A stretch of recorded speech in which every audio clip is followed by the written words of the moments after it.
Hey, I'd like to welcome you to another episode of Mission Matters. My name is Adam Torres, and if you'd like to apply to be a guest in the show, just head on over to missionmatters.com and click on Be Our Guest to Apply. All right, so today is a very special episode. We have Kurt Nelson on the line, and he is founder and chief behavior officer over at Lantern Group and also co-host of Behavioral Grooves. Kurt, welcome to the show. Thank you, Adam. Great to be here. All right, Kurt. So for my longtime listeners, they know there's nothing more that I like to do than welcome a brand new author into our Mission Matters author community and our community overall. And I'm happy to announce that Kurt will be participating in our next volume of our best-selling business leaders book series. So Kurt, first, I just want to say congratulations, and it's really an honor to work with you on the upcoming book. Thank you. It's been fun and very insightful. So love all of it. All right, Kurt. So we got a lot to cover today, and I love having a fellow podcaster on the line. So, of course, we're going to be talking about Behavioral Grooves. We will be talking about Lantern Group, of course. And then, of course, we're also going to get into the overall topic, which is, how behavior impacts employee performance. Before we start that, we'll start this episode the way that we start them all, with our Mission Matters Minute. So, Kurt, we at Mission Matters, we amplify stories for entrepreneurs, executives, and experts. That's our mission. Kurt, what mission matters to you? Yeah, so the mission that matters to me, Adam, is that I want to bring understanding and insight into human behavior to people. So not only understanding your own behavior, but understanding the behavior of those people that you work with, that you commute with, that you have interactions with, and really trying to peel back the layers so that we understand why we do what we want to do and how that happens. Fantastic. Love bringing mission-based individuals and entrepreneurs on the line to share, why they do what they do, how they do it, and really what we can all learn from that so we grow together. So great to have you on. And Kurt, let's go a little bit, back in your career for a bit. So when did this connection or this want to help people with behavior, when did all that start for you? Yeah, so it's interesting. So I went back and I got my MBA after I did 1 year after undergraduate. So I went back and I got my MBA, and as part of that, I was really looking at getting into business, trying to figure out what my thing was. But one of the courses that I took there was this idea on consumer behavior, and I had always had an interest in psychology, but this class in consumer behavior really got me really interested in this. Trying to understand why changing a product from $3 down to $2.99 increases the amount that you sell on that. But if you had, a product that was priced at $3.01 and you reduced it to $3, it makes absolutely no difference in sales. And so it's still, you're saving a penny. So it really is, from an economic perspective, the same thing. So obviously there's something psychological going on there. And so that really kind of caught my interest. And I went and I left and went to work for a company full time. But then as I started to get into all of that a little bit more, really just started saying, hey, this is something that really intrigues me. And I want to explore, what is the motivational factor for employees? How do we get people excited about the jobs that they're doing? What do we need to do from a organizational perspective? And so shortly after, starting actually 5 years after I kind of got a job after my MBA, decided to start the Lantern Group to really make that happen. Yeah. And what's interesting to me about this is I can think about, some of my college courses, some other things that I've done, and I got, had this interest, but I never really took it further to, let's say, make it a business. So there's a difference between, having an interest in something and then pursuing it as a career. Have you always had that entrepreneurial bent, or was this kind of like that thing that just prodded you over, let's just say, I don't know, the entrepreneurial journey edge, we'll say?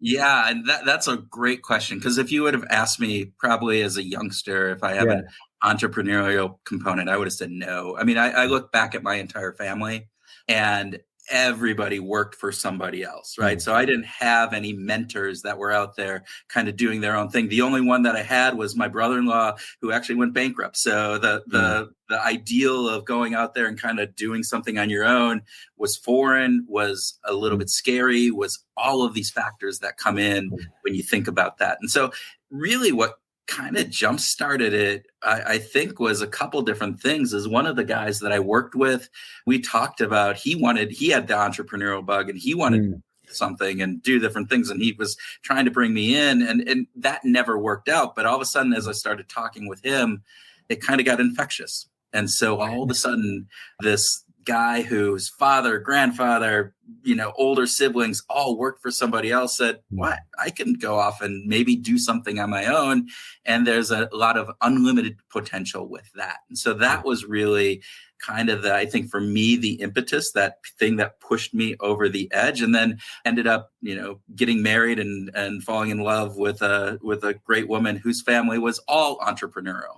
That was it. And so kind of that was the final push over that edge, as you like to say. So.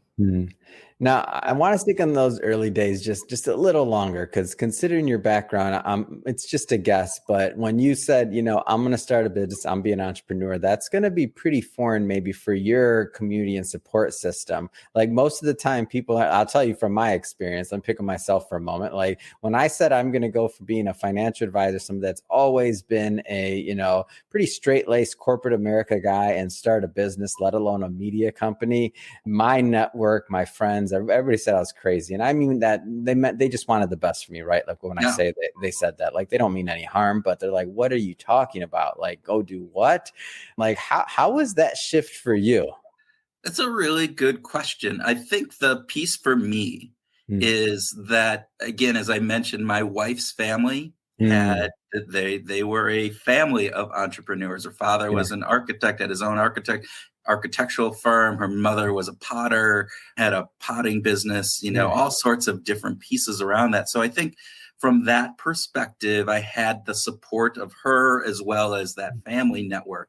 I think my family just didn't understand, and they were like, all right, do whatever you want to do. And, weren't there necessarily to help, but they were also supportive because they were very cool, run and do that. And I think from my friends' perspective, again, most of my friends worked for somebody else, but they were looking out, like you said, they were looking out for my best interest. And I don't think any of them, I did it young enough that if I failed, I always said this, I had the rent that I paid on my apartment at that time, I could work at McDonald's and cover the rent and pay for food. So if I had to, I could go back and just, make sure that I survived. So that was good. And I had the ability to be able to make that happen. But I didn't have the mentors. That was one of the things that as I look back, any kind of suggestion I give for young entrepreneurs is to really say, find those people who can help navigate the way for you, that can help not just from a cheerleading perspective, but from a way of saying,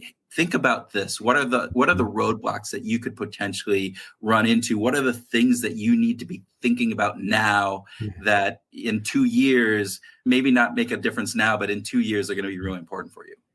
Yeah, I agree with that. And the reason why I wanted that story from you to see how your experience was is because I know some people that watch this that are at different phases of their entrepreneurial journeys, and whether they're being, really supported or whether maybe nobody around you understands what you're talking about. It's okay. You're in good company. There's a lot of other people out there like you. So I always make sure I get that story out, Kurt. Yeah, no, it's so true. So let's go a little bit further into today's topic. So how behavior impacts employee performance. So as you were going on this journey, going from when you started the business to now, like a lot of different things have taken place. Is there anything that as you're building this business, like you're going further in your practice, like what kind of surprised you along the way? Ooh. I think what surprised me is the lack of knowledge that many leaders inside of larger organizations, those are typically what we work with Fortune 1000, Fortune 500, but their lack of understanding of some of the behavioral science, the psychology of human and employee behavior, and the kind of we're all stuck in our own heads. We're all stuck with the history, the education, the experiences that we've had. which is fantastic. But oftentimes what we see leaders doing within organizations is saying, well, this is how I did it. This is what motivated me. This is what got me to this point. And that should work for everybody else. And when you look at the research and when you look at, building out programs or kind of building in initiatives in order to make those things happen, that N of 1 isn't necessarily the best kind of path forward for the organization as a whole. And people need to understand that our behaviors are driven by a number of different factors. And it's not always just about the willpower and pay me more and do different pieces that are going to motivate people to do those things that you need them to do, that there are all these other factors that weigh in. And those can be, if not more important, at least as important as you're driving that business forward. And so the lack of understanding of some of those pieces from the leadership within organizations and kind of that, everything is surrounded by what I did and how I did it was really kind of surprising for me. Yeah. And so speaking of lack of understanding, I don't want to assume that our audience or anybody for that matter really understands behavioral science or like the context. So maybe we take a step back for a moment and tell us a little bit more about it and help us define, what behavioral science is.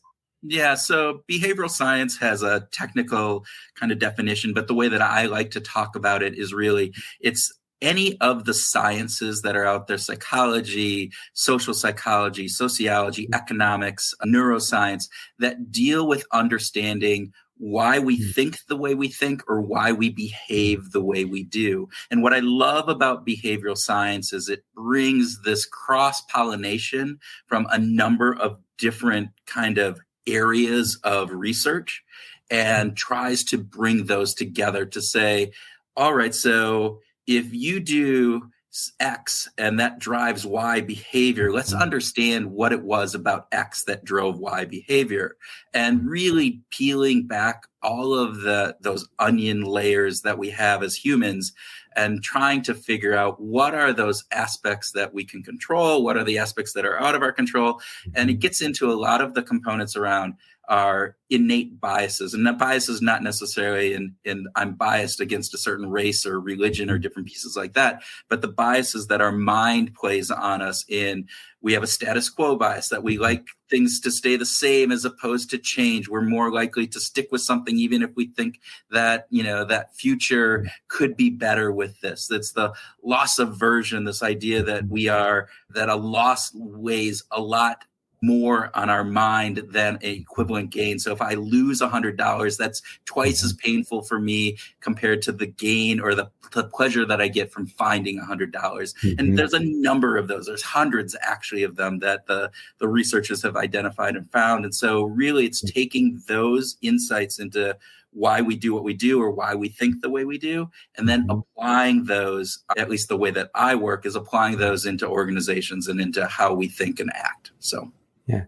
Can you give us maybe an example on how this affects us in our everyday business life? I know you gave one that was from a classic example, right? Pricing 299 to 301 or how it can affect sales. But how does our day-to-day behavior, I should say, one of the early examples that you gave, how does this affect us in our day-to-day business lives?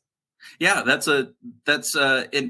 it implies a number of different factors as we think about this. So if we think about this, and a lot of the work that we do is around employee motivation, employee engagement. And so as I mentioned before, oftentimes what we see is that leaders are going, well, when I was in the field, when I was a sales rep or when I was an employee, this is what motivated me. Yeah. And the fact of the matter is we can show pretty emphatically that there are lots of factors that come into play. And so one of those is oftentimes we say, well, employees, if you ask them, all they want is more money. And economically speaking, that would be the right answer. If I'm a classical economist, what I'm saying is, all right, pay me an extra, bonus of $10,000, and I can take that $10,000 and apply it to whatever I need or want most. But what we actually see is that that oftentimes money isn't the only thing. I'm not saying that money doesn't motivate. Money does motivate. It motivates across the board. There isn't a cap on how much you earn that money won't motivate more. There's some elements of diminishing returns on that, but we won't necessarily get into that. But the fact of the matter is that oftentimes you can create, particularly with salespeople, you can create short-term incentives that are around winning, a set of golf clubs or, a grill or some vacation that you're doing. And that can be much more powerful than putting the equivalent of the cash that they would earn with that. And there's research that shows that, the cash component raises performance 10 to 15% in many of those examples. But when you put the merchandise or a trip or some other experiential type activity, that increase in performance is 30%, 30 to 35, 40% increase. So if you just looked at the cash, you go, we're doing really good. It's increasing 10, 15%. But if you looked at what you could be getting with equivalent kind of budget and outlay, you're actually missing a lot of that performance. So that's just one example. And you can go into how you communicate to employees, to how you structure a program and how the steps that they need to go through, how you nudge things, how you set things up from a perspective of what is easy versus hard, and all sorts of different factors that come into play. Let's go a little bit further into like the idea that, so, as leaders watching this, and not saying that somebody, wants to quote unquote change their employees as people, right? We're not saying that. What we're talking about is we're talking about wanting to, change maybe some of the behaviors and to give incentives is one thing that you mentioned. Is there like a possibility for like real behavior change that's like lasting? Is that something that's possible? Yeah, there is. And so when we think about behavior change, there's a couple of facets that I always talk about it, because I think one of the things that people don't understand is that it's this yin yang. So behavior change on one aspect is really hard. It's really hard to get people to change their behavior, particularly if they're set in their ways in various different things. And on the other hand, behavior change is absolutely easy.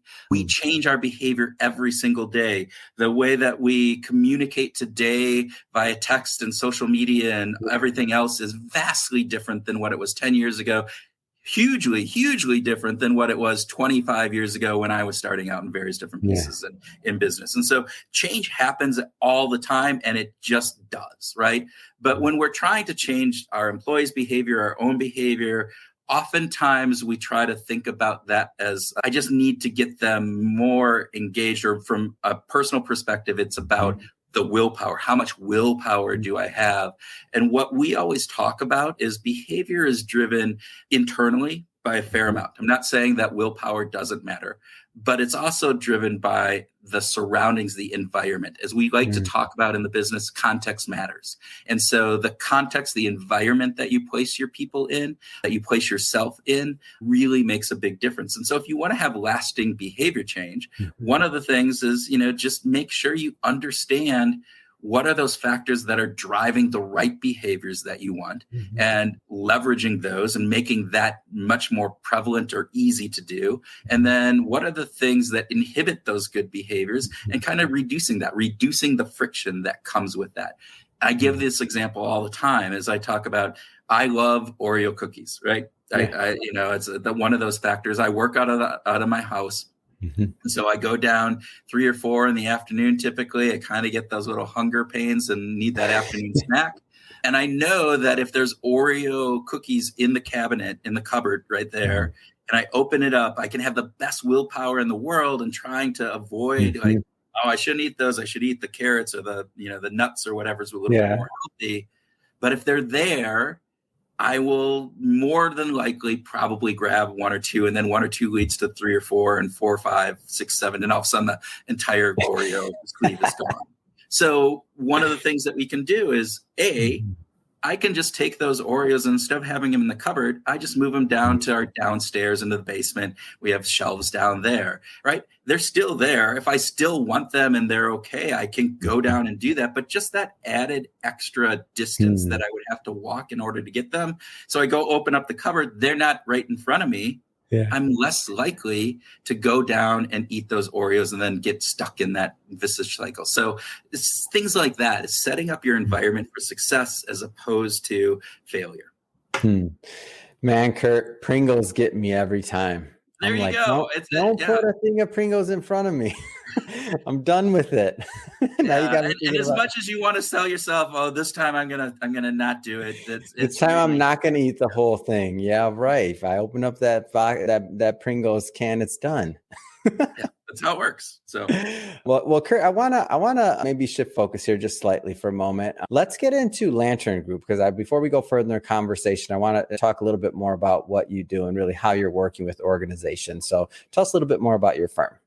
yeah, so Lantern Group is a behavioral change and communication agency. So what we do is we work with organizations on bringing a behavioral science lens into their employee kind of performance. So looking at how are your employees behaving? And mostly that is around employee motivation and engagement. And a lot of that is with salespeople. So again, we work with employee bases, we work across the organization on a number of different things, but the vast majority of the work that we do is really going in and trying to understand what are the things that are driving the behaviors from a motivational perspective and engagement perspective of your workforce. Mm. And so with that, what we tend to do is go in, we'll do a diagnostic and kind of deep dive, again, bringing all the behavioral science insights that we have to understand what are the root causes of those behaviors and what can you do as an organization to drive the right behaviors that you want. And so that's the upfront, that's the behavioral change piece, the behavioral design aspect that we do.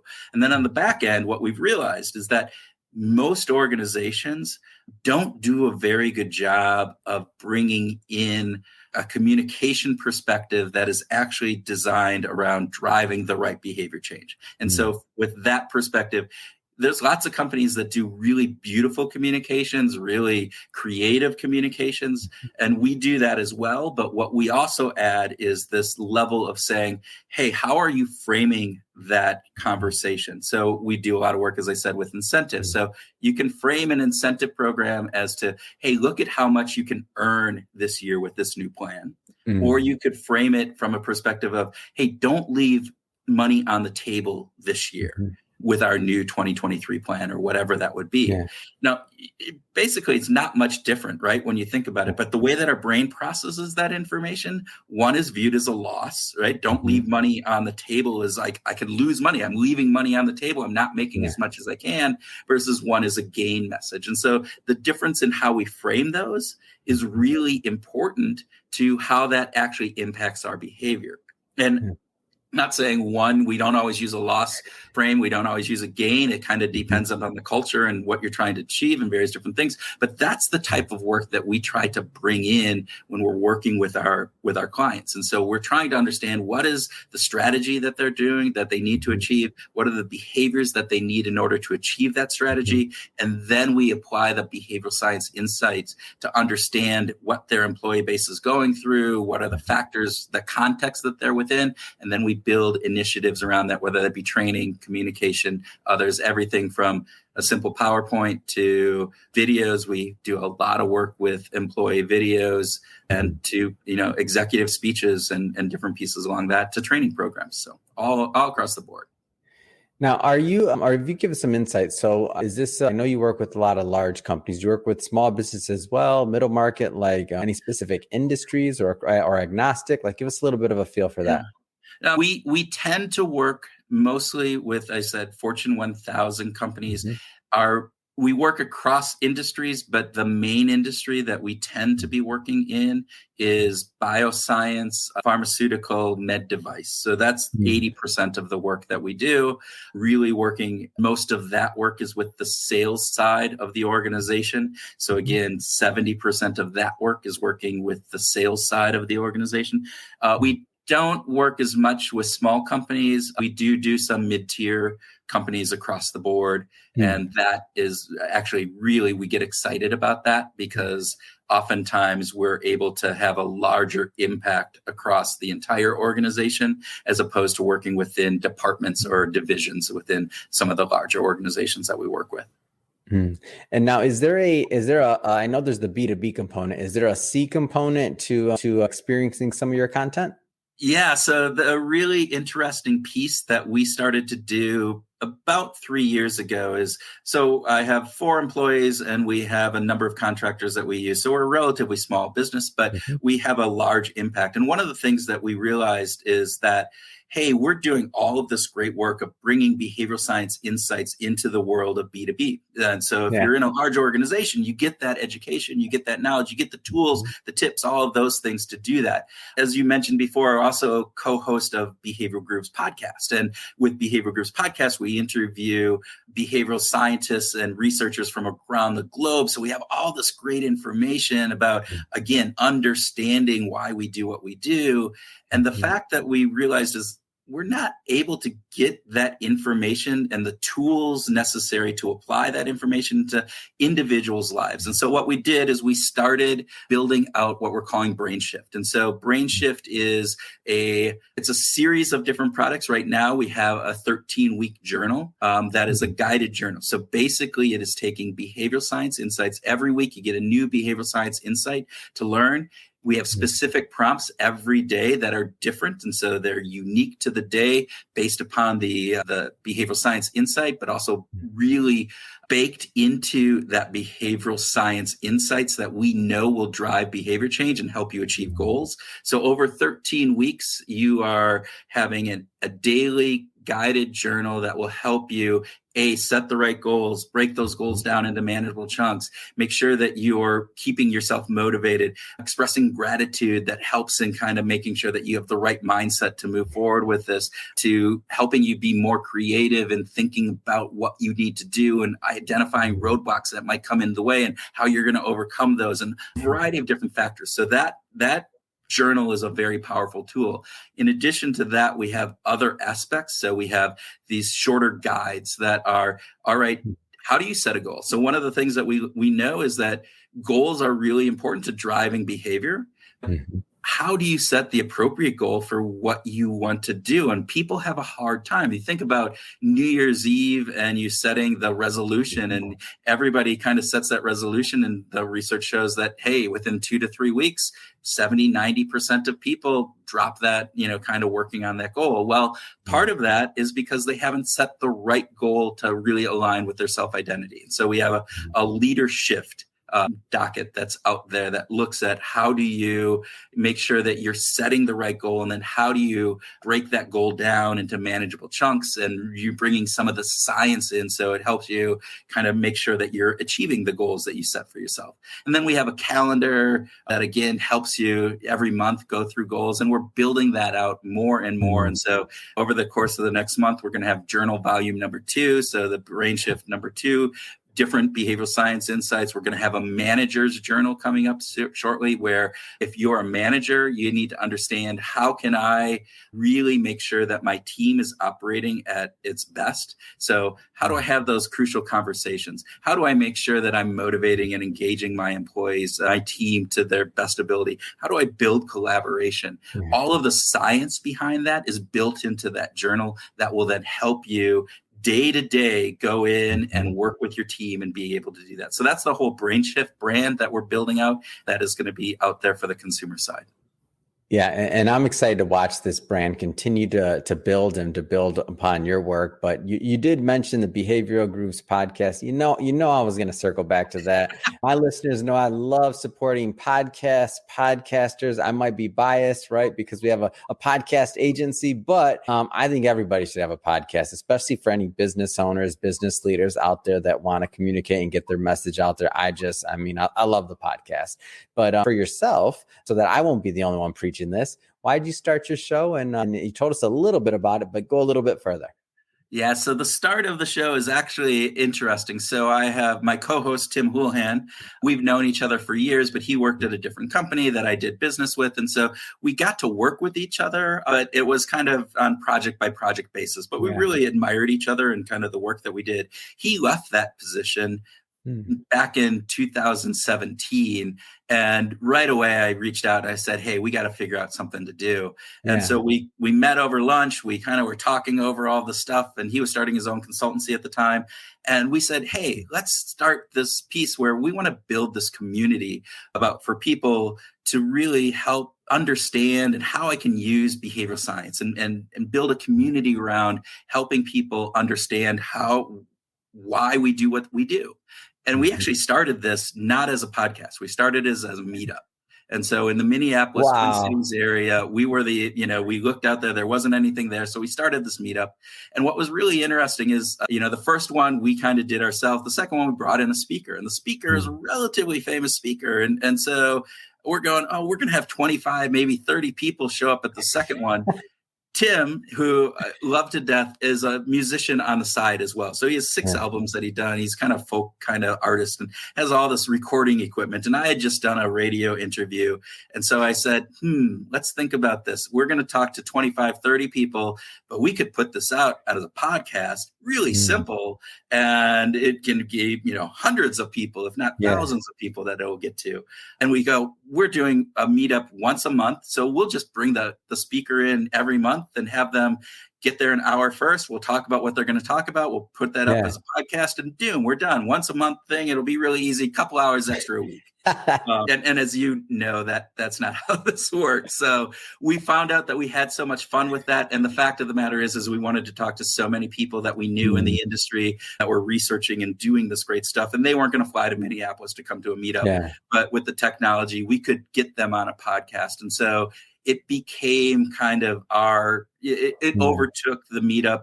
Definitely, we've actually, once COVID hit, kind of the meetup kind of faded away, but the podcast kind of expanded. And so now 350 episodes in, we're talking with some of the leading researchers from around the globe, Nobel laureates, people who have really kind of made their mark. I mean, some people, Philip Zimbardo of the Stanford Prison Experiment, Gary Latham, who developed the goal methodology theory and a variety of different things, to a variety of the new kind of researchers out there that are bringing up the new kind of cutting edge insights that we understand from psychology, sociology, neurology, all of those factors. And so it's really fun. I think we mentioned in our talk before we did this, it's my favorite part of the week. So yeah.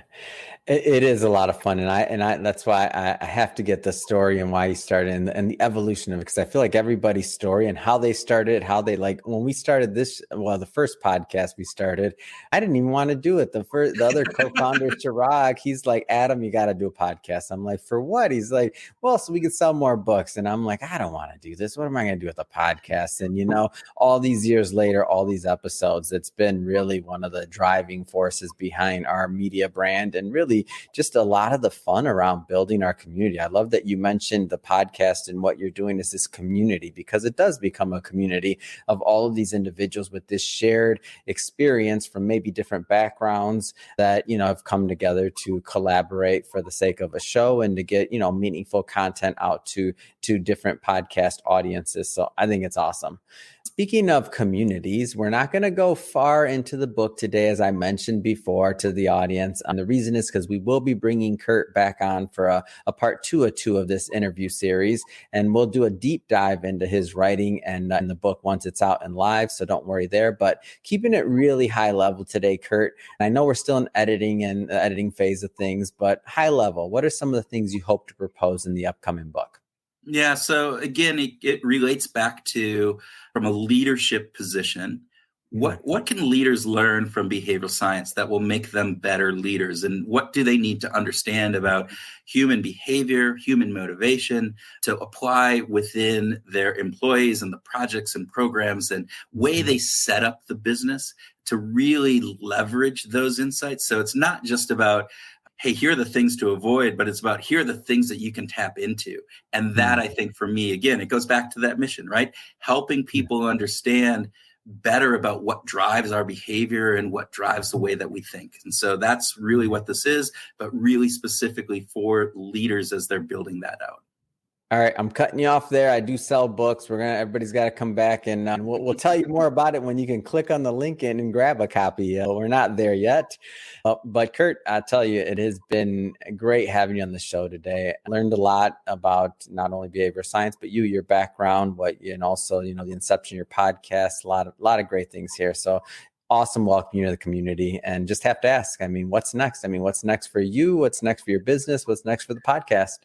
Yeah. So what's been very interesting, we've been growing by leaps and bounds in the past 2-3 years. It's amazing when you think about everything that the world has gone through and how that has impacted us. So what's next for us is we are continuing to grow the B2B business. We're working with organizations that are finding more and more reason to really get in and understand their employees and understand what it is that motivates them, what engages them, what are the things that companies can do in order to leverage that, to be able to say, hey, let's make sure that we're giving our employees the things that they need in order to stay engaged and motivated, that they want to keep working with us and want to do the great work that they're want to do from their own perspective. And then 2, building out that consumer side of things. And I think that for me is really exciting as we're taking that next step, is saying, how can we take all of this great knowledge that we have, the pieces that we built for corporations and those tools and tips and all of the factors that go into that, and make that available to anybody that's out there, whether it be an individual who just wants to buy it for themselves, or whether it be for a team manager who, as you said, we don't work with small companies or even mostly medium-sized companies, but might be that individual manager who has 10 people working for him or her. And hey, can I use some of these tools to really help me or to help my team? And so those are the factors that I think are really exciting as we're moving forward. That's what I'm super excited about over the course of the next year or two. And Kurt, if somebody's watching this or listening to this and they want to learn more about Lantern Group or to follow your journey and, of course, your podcast, what's the best way for them to do that? Yeah, so obviously you can go out to lanterngroup.com. You can go out to behavioralgrooves.com on all of those, and we'll have all that information there. If you want to I'm out on Twitter a lot. And so if you just want to kind of ask a question or do something else, I'm at actually 2 of them, at Motivation Guru and at What Motivates. So 2 different Twitter handles. I don't know why, but it just happened. So Motivation Guru and What Motivates are the 2 different ones that I have. And so reach out. As I said, it's that community piece, and I am happy to just talk to anybody about behavioral science, some of the issues they have. Oftentimes I can't answer their questions, but I do love just having those conversations and bringing whatever insight I can to help people out. So. Fantastic. And we'll put all the website links and all that good stuff in the show notes so that our audience could just click on the links and head right on over. And speaking of the audience, if this is your first time with Mission Matters or engaging in an episode of the platform, we're all about bringing on business owners, entrepreneurs, executives, and experts and having them share their mission, the reason behind their mission, and really, what motivates them to get up and out of bed in the morning and to go out into the world and to make a difference. If that's the type of content that sounds interesting or fun or exciting to you, we invite you. Hit that subscribe button, because we have many more mission-based individuals coming up on the line, and we don't want you to miss a thing. And Kurt, really, until the next time, man, it's been a pleasure working with you today, and looking forward to the next interview. All right. Thank you, Adam. Thanks, everybody.